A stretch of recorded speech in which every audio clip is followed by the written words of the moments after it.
लाली कभी कभी ही। यात्रा कीजिएगा उस चित्र के लेकर के कि एक पिता अपनी बेटी को जो विदा कर चुका है वो क्या सोचता है।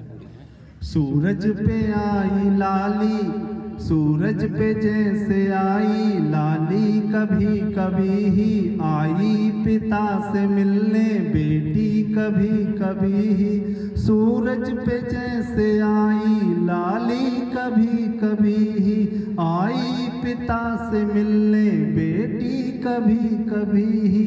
आँखों में जिसको पाला गोदी में भी खिलाई, गीतों में गुनगुनाई बातों में मुस्कुराई।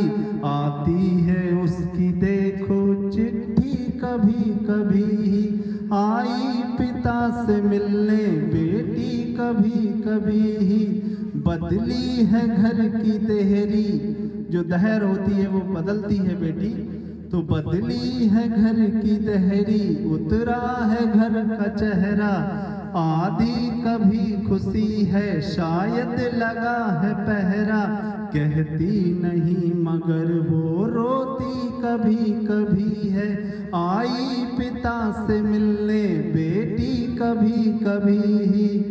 बातें बड़ी सयानी करती थी जैसे नानी, दादी की थी दुलारी गंगा का जैसे पानी।